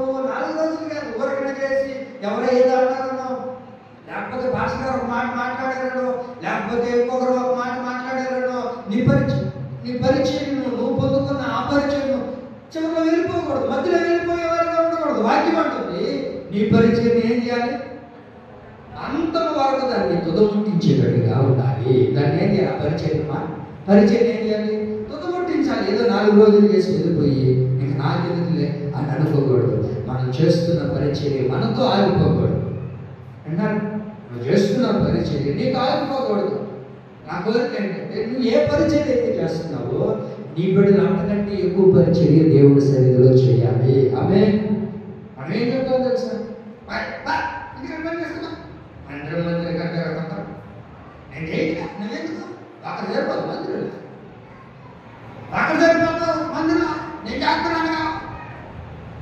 వాక్యం అంటుంది, కుటుంబం అంతా దేవుడి పరిచయంలో ఉండాలంట. ఎలా ఉండాలంట? చెప్పండి. నువ్వు ఉంటే సరిపోతుందా? నీ బిడ్డలు ఉండాల్సిన అవసరం లేదా? చెప్పండి. బైబిల్లో కుటుంబం చూపిస్తా చూడండి. కొరింథీయులకు రాసిన మొదటి పత్రిక 16వ అధ్యాయము 15వ వాక్యం. కొరింథీయులకు రాసిన మొదటి పత్రిక 16వ అధ్యాయము 15వ వాక్యం చూడండి. ఇక్కడ ఒక కుటుంబం కనబడతారు. అది ఎవరు కుటుంబం అంటే, స్టెఫను ఇంటి వారు ప్రథమ ఫలమైన ఉన్నారు అని వారు పరిశుద్ధులకు పరిచర్య చేయుటకు తమను తాము అప్పగించుకొని ఉన్నారు. ఏం చేసుకొని ఉన్నారంట? స్టెఫను యొక్క ఇంటి వారు అందరూ ఏం చేశారయ్యా అంటే, పరిశుద్ధులకు పరిచర్య చేయడానికి తమను తాము అప్పగించుకున్నారు. మా తలెత్తిన వ్యక్తుడు స్టెఫను యొక్క కుటుంబం ఉందా? స్టెఫను ఎవరు? ఒక యవనస్తుడు. దేవుని కొరకు హతసాక్షిగా మార్చబడ్డాడు, రాళ్ళతో కొట్టబడి చంపబడ్డాడు. అయితే అరే నా కుమారుడు చనిపోయాడే, లేకపోతే మా ఇంట్లో వ్యక్తి చనిపోయాడే, ఒక యవనస్తుడే, ఇంక ఈ పరిచర్య మనకెందుకు అని విడిచిపెట్టి వెళ్ళిపోయారండి. వెళ్ళిపోయారా అని రాయబడినమాట. స్టెఫను ఇంటి వారందరూ కూడా ఏం చేస్తున్నారంట? పరిశుద్ధులకు అంటే సేవకులకు, సంఘానికి వారు ఏం చేసుకున్నారంట? వాళ్ళు అప్పగించుకున్నారంట. ఆ వాక్యం వాక్యం చదువుతుంటే చూడండి ఏమండి రాయబడింది, పరిశుద్ధులకు పరిచర్య చేయటకు తమను తాము అప్పగించుకొని ఉన్నారు. ఏం చేశారంటే పరిశుద్ధులకు, దైవ సేవకులకు, సంఘానికి తమను తామే అప్పగించుకునేశారు. మీకు అర్థమైంది? అప్పగించుకున్న తర్వాత ఏం చేస్తున్నారు? పరిచర్య చేస్తున్నారు. పరిచర్య చేయడానికి తమను తామే అర్పించుకున్నారంట, సమర్పించుకున్నారంట, దేవుడి కొరకు త్యాగం చేశారంట. ఎవరి కుటుంబం చెప్పండి, గట్టిగా చెప్పండి. అదే స్టెఫనీ యొక్క కుటుంబీకులు ఏం చేశారు? పరిశుద్ధులకు పరిచర్య చేయాలని, దైవ సేవకులకు పరిచర్య చేయాలని ఏం చేస్తున్నారు? తమను తాము అప్పగించుకున్నారు, అప్పగించేసుకున్నారంట. కుటుంబీకులందరూ అంటే ఎవరు ఉంటారంటే కుటుంబంలో అందరూ ఉంటారు. చిన్న బిడ్డలు మొదలుకొని వృద్ధాప్య వయసు ఉండే వరకు ఉంటారు. మరి వీళ్ళందరూ ఏం చేస్తున్నారు? పరిశుద్ధులకు తమను తాము అప్పగించుకున్నారు. ఇప్పుడు నీ వారికి ఆగిపోకూడదు పరిచర్య. నీ బిడ్డలు, నీ కుటుంబీకులు, నీకు తెలిసిన అయిపోయిన వారందరూ కూడా ఏమవ్వాలి? దేవుని యొక్క సంఘంలో సేవకులకి, సంఘానికి అప్పగించుకోవాలి. అప్పగించుకున్న మనిషి ఆ పరిశుద్ధులు ఏదైనా చెప్పినప్పుడు నాకేనా మేము చేయలే, అది చేస్తాంలే అని అంటారా? లేకపోతే చెప్పింది దానికి అడగొట్టేస్తారా? చెప్పడమ్మా. ఒక దైవ సేవకుడికి, ఒక విశ్వాసి అప్పగించుకున్న తర్వాత, పరిచయం కొరకు అప్పగించుకున్న తర్వాత, ఆ కుటుంబం అప్పగించుకున్న తర్వాత మధ్యలో వెళ్ళిపోతారా? చెప్పండి. దాన్ని ఏం చేయాలి? కడగొట్టించాలి, తుదగొట్టించాలి. స్టెఫనీ యొక్క కుటుంబం పరిశుద్ధులకు వారు అప్పగించుకున్నారంట. తమను తాము అప్పగించుకొని ఇంక వారిగా అప్పగించుకున్నారు. అప్పగించుకోవడం అంటే ఇంకా ఒక మనిషిని అప్పగించేసిన తర్వాత ఇంక వాళ్ళు ఏం చెప్తే దానికి కట్టు బాధిస్తారు కదా, అంతేనా? ఆ తర్వాత ఇది మేము చేయలేము, ఇది మాకు తాగదులే, మా వల్ల కాదులే అని అనుకుంటారా? లేకపోతే ఆ పరిచయం కడగొట్టిస్తారా? ఇప్పుడు అర్థమైందా మీకు? మనము, మన పిల్లలు, మన కుటుంబీకులు అందరూ కూడా దేవుడి పరిచయంలో వాడబడాలి. చెప్పగలుగుతున్నాం. నీకు సమయం ఉన్నప్పుడు, నీకు టైం ఉన్నప్పుడు ఆ మందిరం తగ్గట్లేదు, అక్కడ ఏదో ఒక పని చేస్తున్నావు. ఎంత ఇస్తారు మందిరం కాడ పని చేస్తే? ఎంత ఇస్తారు మందిరం కాడ పని చేస్తే? ఎంత ఇస్తారు అమ్మాయి? వాళ్ళు ఏమిస్తారు? ఊరికి నేను పని చేయను, ఊరికి నేను పని చేయను, నా వల్ల కాదు, నడువు నొప్పి వస్తే నడువు నొప్పి అన్న మనిషి కరువు పని నడువు నొప్పి కాదు, మరి కరువు పని కట్టుకున్నావు. మందిరం దగ్గర ఏదైనా పని చేయాలంటే నీకు ఓపిక రాదు, అప్పుడు శక్తి రాదు. నేను చాలా మందిని గమనిస్తూ ఉంటాను. పరిచయం చేయండి రండి అని కొంతమంది పరిచయం ఉంటుంది, వాళ్ళు డబ్బులు ఇచ్చేసి వాళ్ళు చేస్తారు, అది ఇంత పని. ఇంకా మనం ఏం మాట్లాడడం, మనందరూ బయట కాదు. స్టెఫనీ కుటుంబీకులు అందరూ చేరి పరిశుద్ధులకు అప్పగించుకున్నారంట. ఎలా అప్పగించుకున్నారా? మీకు ఏమైనా జీతం ఇస్తున్నారా? పరిచయం చేస్తుంటే ఏమైనా ఇస్తున్నారా? ఏం కావాలండి నాకు? అసలు మాసనానికి చాలానే భాగ్యం కదా, మందులో పరిచయం చేయడమే భాగ్యం కదా, ఒక చీకర పుల్ల ఎత్తడమే భాగ్యం కదా. ఇంకా మాకెందుకు వాక్యం ఉంటుంది. స్టెఫనీ యొక్క కుటుంబీకులు అందరూ కూడా పరిశుద్ధులకు, నేను చెప్తున్నాను వాక్యం చెప్తుందా, అందుకే మీరు వాక్యం చదవండి అనేది కొంచెం టైం ఇచ్చేది, మీరు చదవాలి. ఏమంటుంది వాక్యం? తమను తాము అప్పగించుకున్నారంట. ఓ దైవ సేవకుడు ఏదైనా చెప్పినప్పుడు దాన్ని ఏం చేయాలి? కడముట్టించాలి. మధ్యలో ఆగిపేసి చేసి వెళ్ళిపోయేది కాదు. అర్థమవుతుంది? వాక్యం ఏం చెప్తుంది? దాన్ని కడముట్టించాలి, చెయ్యాలి. ఇది ఎంతవరకు చేయగలుగుతున్నావు పరిచయను? దేవుడి సన్నిధిలో నేను చెప్తే కాదు, ఎంతసేపు సేవ చెప్తుంటారా? నాకైనా అనిపించుకోలేదు, నాకైనా ఉండాలి, మీకైనా ఉండాలి. అరే ఓ దైవ సేవకుడు చెప్పేంత వరకు నేను ఎందుకు ఉండాలి? ఇది నా ఇల్లు కదా, నా దేవుడి ఇల్లు కదా, ఇది నా కుటుంబం కదా, ఇది నా సంఘం కదా. నా సంఘంలో నేను ఎంతవరకు పరిచయం చేయగలుగుతున్నాను? ఏ పని ఉంటే దాని వరకు తాపత్రయపడి నేను చేయగలుగుతున్నాను? అసలు ఆలోచించాలి. మాకు చేయలేకో, మాకు శక్తి లేకో మేము ఎదురు చెప్పట్లేదు. మీరందరూ కూడా దేవుని యొక్క పరిచయం అప్పగించుకోవాలి. పౌలు గారు అన్న మాట ఏంటో తెలుసండి, ఏమన్నారు? నా ప్రాణం నాకు ఎంత మాత్రం ప్రియమైనది కాదయ్యా, ప్రభు వలన పొందుకున్న ఆ పరిచర్యను నేను తొదగొట్టించాలి. దేవుడి మందులు ఏదో ఒక చిన్నదైనా ఈ రోజు ఏ పని చేయగలుగుతున్నాను మందిరానికి వెళ్ళి. నేను వచ్చి ఇన్ని రోజుల్లో ఏ ఒక్క విశ్వాస అయినా ఒక్కరోజు నా మందిరానికి వచ్చి, అయ్యా పాస్టర్ గారు ఇది చేస్తున్నానయ్యా, నాకు కూడా చెప్పలేదు, లేకపోతే ఇది చేయిస్తున్నారేమో అని చూద్దాం, అబ్బే పొరపాటున మాకెందుకు, ఆ బూజులు పడితే మాకెందుకు, చిట్లు పెరిగితే మాకెందుకు, పాములు వస్తే మాకెందుకు, పాములు పోతే మాకెందుకు, ఏదైనా ఇస్తావా, వస్తాము, చేస్తాము, పోతాము. వాక్యం అనే మాట ఏంటో తెలుసా? స్టెఫెనీ కుటుంబీకులందరూ కూడా ఏం చేస్తున్నారంట చెప్పడమ్మా? పరిశుద్ధులను అప్పగించుకున్నారంటండి. అప్పగించుకున్న మనిషి ఇంకా వ్యతిరేకంగా ఏం మాట్లాడు. ఇంక ఎంతసేపు అక్కడ ఉన్న ఏం చేయాలి, సేవకులకి ఏం చేయాలి, ఒక్కరోజున ఒక విశ్వాసం పాస్టర్ గారు వచ్చి, పాస్టర్ గారు ఏమైనా కావాలా, ఏమైనా తీసుకొని రమ్మంటారా, ఆ పేరు పొరపాటున చూద్దాం అనుకుంటే కానరాదు. వాక్యం అనే మాట ఏంటో తెలుసా? స్టెఫెనీ కుటుంబీకులందరూ పరిశుద్ధులకు అప్పగించుకున్నారు. ఆ పరిచయం ఏం చేయాలో తెలుసా? కడముట్టించాలి, తుదముట్టించాలి. మీరు బైబిల్లో గమనించి చూడండి, ఒక వ్యక్తి పరిచయం చేయాలి అంటే దానిలో ఉండవలసిన గొప్ప లక్ష్యం ఏంటో తెలుసా? ఎవరు చేస్తారు తెలుసా? అందరు చేయలేరు. పరిచయం అనేది అందరు చేయలేరు. ఎవరు చేస్తారో తెలుసా? అమ్మా విశ్వాసులా అయితే ఇప్పుడు దాకా చెప్పింది ఎవరు విశ్వాసులా? ఎవరు చేస్తారు తెలుసా పరిచర్య అనేది? ఎవరు చేస్తారు చెప్పండి? సమూయేలు మొదటి గ్రంథం 2వ అధ్యాయము 11వ వాక్యం చదువు. సమూయేలు మొదటి గ్రంథం 2వ అధ్యాయం 11వ వాక్యం చదవండి.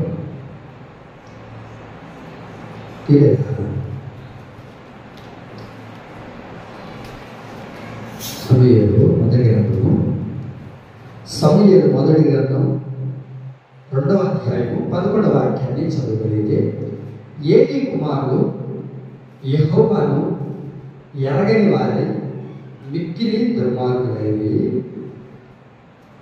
ఆ పై వాక్యం చూడండి. అక్కడ ఆ పై వాక్యంలో, అయితే ఆ బాలుడు యాజకుడైన ఏలీ ఎదుట యెహోవాకు పరిచర్య చేయుచుండెను.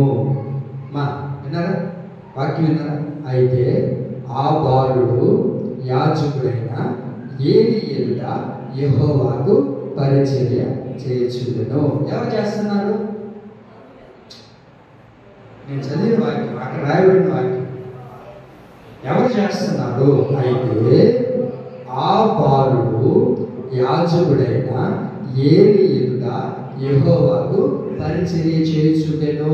ఎవరు పరిచర్య చేస్తున్నారు? ఎవరు దీవించిన గారి వాక్యం వినండి, పేరు అడగలేదు. ఎవరు చేస్తున్నారు పరిచర్య యెహోవాకు? బాలుడు. ఒక వ్యక్తి పరిచర్య చేయాలి అంటే, ఒక విశ్వాస అయినా, ఒక వ్యక్తి అయినా, ఒక ఆత్మీయుడైనా పరిచర్య చేయాలంటే బాలుడు వలె వాడు మారాలి. ఒక పిల్లాడు వలె ఆ మనస్తత్వం రాగలిగిన వాడే పరిచర్య చేస్తాడు యెహోవా ఎదుట. అర్థమైందా? అండు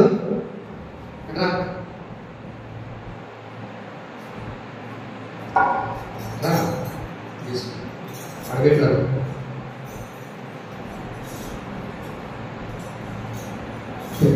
కూర్చో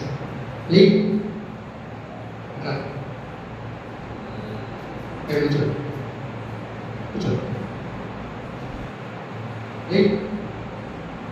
కూర్చో.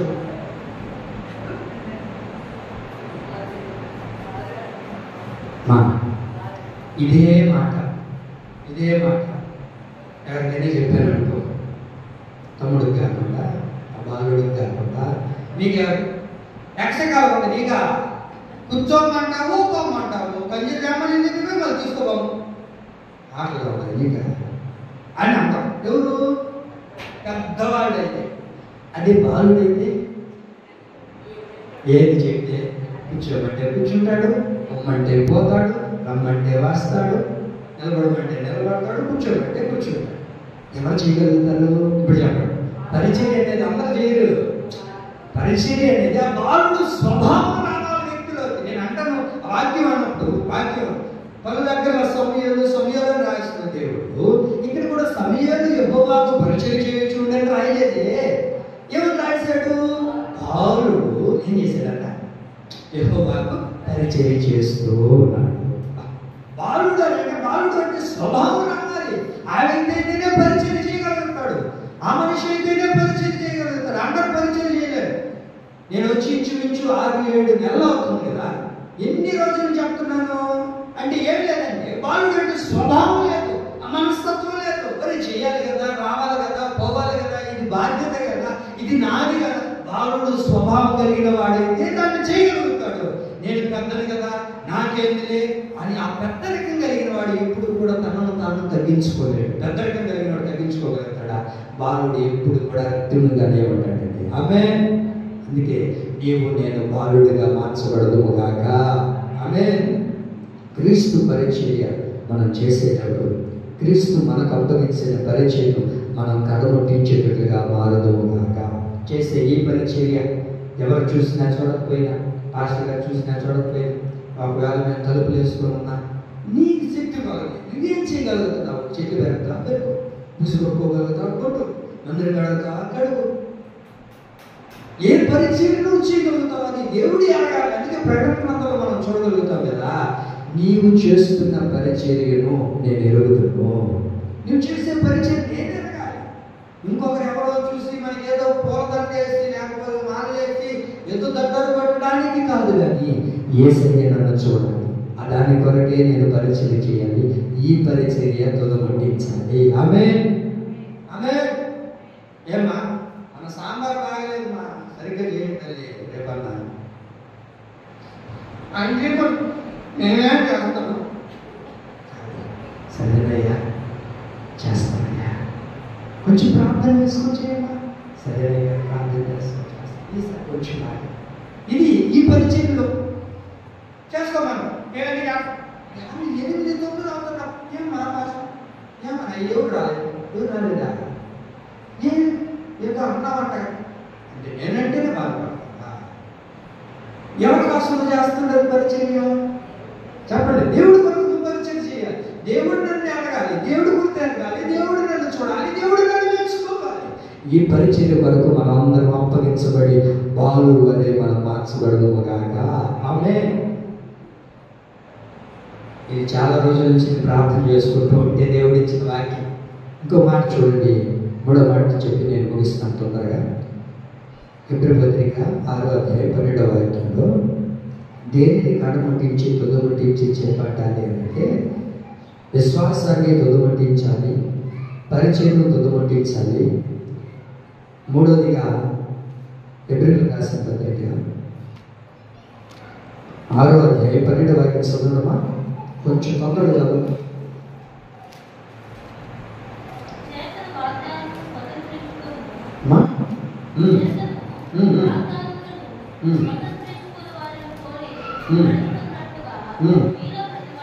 మీలో ప్రతివాడు పరిపూర్ణమగు మీరు ఇదివరకు కనపరిచిన ఆసక్తిని తుదముట్టుకు దాన్ని ఏం చేయాలి? కనపరచాలి. మీరు ఏ ఆసక్తితో అయితే నడిపించబడుతున్నారో ఆ ఆసక్తిని ఏం చేయాలి తెలుసా? కడముట్టించాలి, తుదముట్టించాలి. 4 రోజులు చేసి వెళ్ళిపోయి ఆసక్తి కాదు. ఆసక్తిని ఏం చేయాలి? మనలో ఉన్న ఆసక్తిని చెప్పండి. మనలో ఉన్న ఆసక్తిని ఏం చేయాలి? దాన్ని కడముట్టించాలి, తుదముట్టించాలి. అంటే దేవుళ్ళకి వెళ్ళేంత వరకు ఆసక్తి మనలో సన్నగిలిపోకూడదు, ఆసక్తిలో మనం నిరసలిపోకూడదు. మనలో ఆసక్తి ఎలా ఉంటుందంటే, మనలో ఆసక్తి ఎలా ఉంటుందంటే చూడండి, ఆ స్టవ్ మీద పాలు పెట్టినప్పుడు పుస్తలు పొంగుతాయా? అట్లా వస్తుంది మనలో ఆసక్తి. ఆ తర్వాత పుస్తలు తెలిపాలి. అవి ఎంతకైతే గ్రాండ్. ఇప్పుడు ఒక్కసారి పాలు పొంగి కింద పోయిన తర్వాత మళ్ళీ పొంగతాయి, ఒకసారి పొంగుతుంది ఆ పాలు. అట్లా మనలో ఒకేసారి వస్తుంది ఆసక్తి. ఆ పాలు పొంగినట్టు పొంగుతామా? అయిపోయి ఇంకేడపోలేదు. వాక్యం అంటుంది, నీ ఆసక్తి ఏదైతే మొదటలో నువ్వు కనపరిచావో అదే తుది వరకు ఉండునుగాక. ఆమేన్. నువ్వు చేస్తున్న ఆసక్తి, నువ్వు చూపిస్తున్న ఆసక్తి, మందిరంపై చూపిస్తున్న ఆసక్తి కానీ, దేవుడి పట్ల చూపిస్తున్న ఆసక్తి కానీ, అది నీవు ఏం చేయాలో తెలుసండి? దాన్ని కడముంచాలి. అపొస్తలుల కార్యం 17:11 వాక్యమును ఆసక్తితో అంగీకరించాలి. వాక్యం ఏం చేయాలా? ఆసక్తితో అంగీకరించినప్పుడే నీ జీవితంలో ఏది నువ్వు పొందుకున్నా అది కడముట్టించేటట్టుగా ఆశీర్వాదకరంగా మార్చబడతారు. మనం పొందుకున్న ఆసక్తిని మనం ఏం చేయాలా? కడముట్టించాలి, దాన్ని తుదముట్టించాలి. ఏ వాక్యం చెప్పినా ఆ వాక్యాన్ని మనం ఏం చేయాలా? అంగీకరించి వాక్యం పట్ల ఆసక్తి కలిగి నడిపించబడాలి. ఎందుకు వాక్యం పట్ల ఆసక్తితో అంగీకరించాలి అని అంటే రోమపత్రిక 14:19 ఉంటుంది. ఆ వాక్యం మనల్ని క్షేమాభివృద్ధి కలగజేయడానికి అది మనల్ని ఆసక్తితో నడిపిస్తుంది. ఆసక్తి మనల్ని ఏం చేస్తున్నాయి అంటే క్షేమాభివృద్ధిలోనికి నడిపిస్తారు. ఏం చేయాలి? మనం పొందుతున్న ఈ ఆసక్తి, మనం చేస్తున్న ఈ ఆసక్తితో ఏదైతే మనం చేస్తున్నామో అది మనకు క్షేమాభివృద్ధిని కలగజేయాలి, అది మనకు ఆశీర్వాదాన్ని కలగజేయాలి. కానీ ఏమంటే వేరే వేరే కార్యక్రమాలకి వెళ్ళిపోయేటట్లుగా చేయకూడదని ఆసక్తి. నువ్వు దేవుడి వాక్యం పట్ల ఎంత ఆసక్తి కలిగి నడిపించబడుతున్నావో ఆ వాక్యమే నేను ఏం చేస్తుందో తెలుసా? క్షేమాభివృద్ధిని కలగజేస్తాను. క్షేమాభివృద్ధిని కలగజేస్తాను. తీసాక రోమపత్రిక 14:19 చదువుమా. కాబట్టి ఆ క్షేమాభివృద్ధిని కలగజేసే వాటిని ఆసక్తితో మీరేం చేయాలి? అనుసరించండి. క్షేమాభివృద్ధిని కలగజేసే దానిని గురించి మీరు ఆసక్తితో వినండి. వాక్యాన్ని ఏం చేయాలి? ఆసక్తితో వినాలి. క్షేమాభివృద్ధిని కలగజేసే వాక్యాన్ని మనం ఏం చేయాలి? ఆసక్తితో వినాలి. ఏది నీకు క్షేమాభివృద్ధిని కలగజేస్తుందో, ఏది నీకు ఆశీర్వాదాన్ని కలగజేస్తుందో దాన్ని ఏం చేయాలి? ఆ వాక్యాన్ని ఆసక్తితో, ఇది నా కొరకే కదా, ఏ వాక్యం చెప్పినా నీకు క్షేమాభివృద్ధిని కలగజేయడానికే కానీ నీకు హాని చేసేది ఏదీ కాదు. దేవుని యొక్క వాక్యం మనకి హాని చేస్తుందా? దేవుని యొక్క వాక్యం మనల్ని పాడు చేస్తుందా? దేవుని యొక్క వాక్యం మనల్ని అంతకంతకు దిగజారుస్తుందా? చేయదు కదా. ఏం చేస్తుంది వాక్యము? క్షేమాభివృద్ధిని కలగజేస్తుంది. ఏ వాక్యం చెప్పినా మనకు అది క్షేమాభివృద్ధి. వాక్యానుసారంగా బ్రతకాలన్న ఆసక్తి మనలోకి రావాలి. వాక్యానుసారంగా నేను బ్రతకాలన్న ఆసక్తి. నేను తగ్గిపోయాను కదా. మొదట్లో అయితే మనలో ఆసక్తి ఎలా ఉంటుంది? ఉత్సవం పొంగిన పాలులాగా ఉంటుంది. అది రాను కొద్ది సంవత్సరాలు అయిన తర్వాత ఇంకా ఆసక్తి ఉండదు. వాక్యానుసారంగా బ్రతకాలి, ఆ క్షేమాభివృద్ధిని పొందుకోవాలని ఆసక్తి ఉండదు. చూడండి, వాక్యానుసారంగా మనము బ్రతికేవారిగా మనం మారాలి. మారాలా లేదా? మారాలి. ఇప్పుడు వాక్యం ఏం చేస్తుంది మనకు? చెప్పండి. వాక్యం మనకు క్షేమాభివృద్ధిని కలగజేస్తుంది. చివరి మాట నేను చెప్తాను చూడండి. వాక్యం ఏదైతే మనకు చెప్తుందో అది మనకి క్షేమాభివృద్ధిని కలగజేయలేదు కానీ మనల్ని దూరపరిచేది కానీ లేకపోతే మనకు ఉపయోగం లేదు ఏది కూడా మనకు చేయదు. వాక్యం మనల్ని లాగన చేయదు. కాబట్టి వాక్యానుసారంగా బ్రతకాలా లేదా? అది మనకు క్షేమాభివృద్ధిని కలగజేస్తుందా కాదా? క్షేమాభివృద్ధిని కలగజేస్తుంది. మనకు చూడండి, క్షేమాభివృద్ధిని కలగజేసేదే మనం చేయాలి. మరి మీ అందరికీ తెలుసో తెలియదు, నాకు తెలియదు కానీ వాక్యం మనకి ఏం చేస్తుంది అంటే క్షేమాభివృద్ధిని కలగజేస్తుంది. వాక్యం ఏది చెప్తుందో అది మనం చేయాలి. వాక్యం ఏది చెప్తుందో అది మనం చేయాలి. చేయాలా లేదా? చేయాలి కదా. చూడండి, మత్తయి సువార్త 5వ అధ్యాయము 36వ వాక్యం అందరూ చదవండి. మత్తయి సువార్త 5వ అధ్యాయం 36వ వాక్యం చేయండి. అందరూ చదవాలి కూడా. ఏమిటది? మీరు చదవండి. మత్తయి సువార్త 5:36.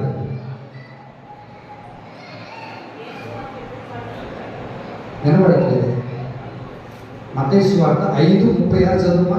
పాస్టర్ మా ఒట్టు పెట్టుకోవద్దు. నీవు ఒక వెంట్రుకైనను తెలుపుగా కానీ నలుపుగా కానీ చేయకూడదు. మా తలెత్తి నలుపు చూడు. మన తల వెంట్రుకల్లో తెల్లెంటుకలు వచ్చినాయి అనుకోడు. మనం ఏం చేయాలా? వాక్యం చెప్పండి. తెలుపెంటుకలు వచ్చినాయి మనకు. ఆ తర్వాత ఏం చేయాలి? అది నలుపు చేస్తున్నాయి కదా. మహా అయితే ఏం చేస్తాం? గోరింటాకు పెట్టుకుంటాం. ఆ తర్వాత ఏం చేస్తాం? రంగు వేసుకుంటాము. వాక్యం అనే మాట ఏంటి? నీ ఎంటుకల్లో ఒక్కటైనా సరే తెలుగుని నలుపు చేయకూడదు, నలుపుని తెలుగు చేసుకోకూడదు. ఇప్పుడు చేస్తున్న ప్రజలు అందరూ ఏం చేస్తున్నారు? ఎంటుకలకి రకరకాల రంగులు పెట్టుకుంటున్నారు, రకరకాల ఫ్యాషన్లు చేసుకుంటున్నారు. కారణం ఏంటి? ఎందుకు చేసుకుంటున్నారు? ఎందుకు గోరింటాకు పెట్టుకున్నారు? అదేమిటయ్యా, కొన్ని ఇంటికి అట్లా చల్లగా ఉండాలి అమ్మా, చల్లగా ఉండాలండి. చల్లగా ఉండాలంటే కిచెన్ పెట్టి చాలు చెప్పా వినండి వాక్యం. అమ్మా చల్లగా ఉండాలన్నట్టు అంటే మీకు దగ్గర మాట మీరు పెట్టుకోవాలా, నా దగ్గర వాక్యం కూడా పెట్టుకోవాలా? వాక్యం అనేది ఏంటి? వాక్యేదినైనా తెలుపుని నలుపు చేయకూడదు, నలుపుని తెలుపు చేయకూడదు. గోరింటాకు పెట్టుకుంటే ఏమంటుంది? ఎరుపు కలర్లో కొంచెం కలిసిపోతుంది కదా. వినండి, నాకు కూడా తెల్లటిలో చూడాలి, నాకు కూడా తెల్లటిలో చూడాలి. మా పాస్టర్ కూడా ముందు చూడండి, మీరు గమనించలేదు. ఇప్పుడు అమ్మగారు కూడా ఉంటారు. మేము ఎప్పుడు మేము కలర్లు వేసుకోవాలా, మేము కలర్లు వేసుకోవాలా, మేము ఏదో కనబడాలా అంటే వాక్యం ఏమంటుంది? క్షేమాభివృద్ధిని కలగ చేయాలి. దేవుడు ఏది ఇచ్చినా అది మన మంచి వాకే, అంతేనా కదా. దాన్ని ఏదో గొర్రెటాకు పెట్టో లేకపోతే కలర్లు వేసుకో. మాకేమో అయిపోయిందా? నాకేంటి అయిపోయిందంట, రేపు పాడేస్తాను నన్ను, అంత వయసు ఉందా నాకు? చెప్పండి అమ్మా. కానీ ఎందుకు చేయట్లేదు? వాక్యం అది మనకు చెప్పలేదే. వాక్యం ఏం చెబుతుంది? క్షేమాభివృద్ధిని కలగజేసే వాక్యం ఏమని చెప్తుంది? తెలుపును నలుపు చేయకూడదు, నలుపు తెలుపు చేయకూడదు. ఎందుకు చేస్తున్నాం? ఇంకా ఆ దేవుడికి ఏది తెలియాలి. వాక్యం అంటుంది ఏది ఇంకా మనము వేసుకోకూడదు, కలర్లు వేసుకోవడము, ఆ పెయింట్లు వేసుకోవడము. ఎందుకు? నలుపు తెలుపు చేయకూడదు, తెలుపు నలుపు చేయకూడదు. ఏది నీకు ఇచ్చినా నీ జీవితమే. ఆమె దేవుడు మనకి ఏది ఇచ్చినా ఇంక నేను చూడకూడదు, ఇంకెవరిని చూడకూడదు. ఇప్పుడు అన్న పేరు చెప్పలేదు, ఏం రాస్తా నాకేం బయలే వేసినాములు. ఆమె ఇంకేసారి చూడకూడదు. వాక్యం మీకు తెలియకపోవచ్చు, కానీ ఇప్పుడు దేవుడు మనకు బయలుపరిచాడు కదా. నలుపుని తెలుపు చేయకూడదు, తెలుపు నలుపు చేయకుండా క్షేమాభివృద్ధిని కలగజేసే వాక్యం పట్ల మనం ఆసక్తి కలిగి నడిపించబడదు గాక. కాబట్టి ప్రకటన గ్రంథంలో 19లో రాయబడిన మాట, నువ్వు ఏదైతే చేయాలనుకుంటున్నావో మారు మనసు ఆసక్తితో కనపరచు. వాక్యం అంతా మాట్లాడేది ఇప్పుడు ఏమని? తెలుపు నలుపు చేయకూడదు, నలుపు తెలుపు చేయకూడదు అన్న తర్వాత మారు మనసుకొని అది ఆసక్తితో చేసిన వాడిని దేవుడు నిండుగా ఆశీర్వదించుగాక. ఆమె తుదముట్టించాలి. విశ్వాసాన్ని, పరిచయను, ఆసక్తిని తుదముట్టించి ఈ పరుగు పందెంలో మనం కొనసాగించబడదుగాక. ఆమె మోకరించండి, ప్రార్థన చేసుకుందాం.